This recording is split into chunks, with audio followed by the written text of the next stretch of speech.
Now we are inching closer and closer to that crucial day, the 31st of July. The deadline to file income tax returns is fast approaching. And here at ET Now, we've been trying to solve all your ITR, income tax return related queries. So in our brand new segment, ITR Pathshala, this time we are simplifying income tax return filing for you as we have been. In this episode in particular, my colleague Bhavya is explaining the deductions that you can actually claim under ATD. What exactly are they and how can you claim them? Here it is. Okay, so now that I know that I can avail tax deductions of up to rupees 1.5 lakh under section ATC, and then I keep hearing that I can also avail tax deductions on the health insurance that I bought. But is that a part of this 1.5 lakh or can I avail tax benefits over and above that?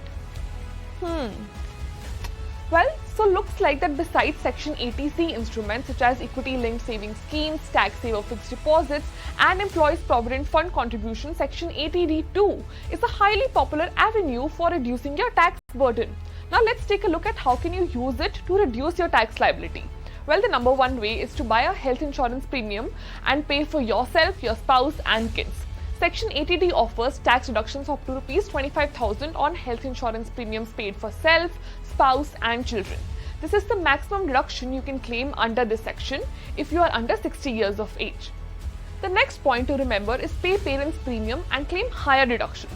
If you also pay your parents' premiums, you will be eligible for an additional tax SOP of rupees 25,000. And if they happen to be senior citizens, this ceiling will be rupees 50,000. So an individual who takes care of health insurance premiums for herself, her spouse, kids and elderly parents can claim deductions of up to rupees 75,000 under section ATD. The third point to remember is that higher ATD deductions are available for senior citizens. So if you are a senior citizen over the age of 60 and own health insurance policies, then the cap on deductions for you is higher at rupees 50,000. And if you're also paying premiums for your parents' policies, you will be eligible for tax deductions of up to rupees 1 lakh. The last point to remember is that you can claim deduction on preventive health care expenses. It is a healthy practice to undergo medical checkups at least once a year. Doing so will also entitle you to tax deduction under section ATD up to rupees 5,000 within the overall limit. You should remember that payments made through the cash mode will not be eligible for this deduction. Well, you don't have a health insurance?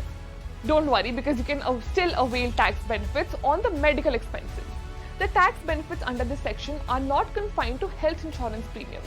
If you are a senior citizen but are not covered under any health insurance policy, you can claim deductions on actual health expenses incurred during the year subject to the overall ATD limit of rupees 50,000.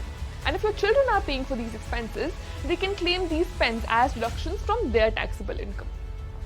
Well, it is ideal to furnish these details to your employer while submitting investment proofs in the months of January and February, because that ensures that your employer does not deduct excess tax. But if you've missed the deadline for filing investment declaration, however, you can claim refund for excess tax deducted while filing your income tax return before 31st of July.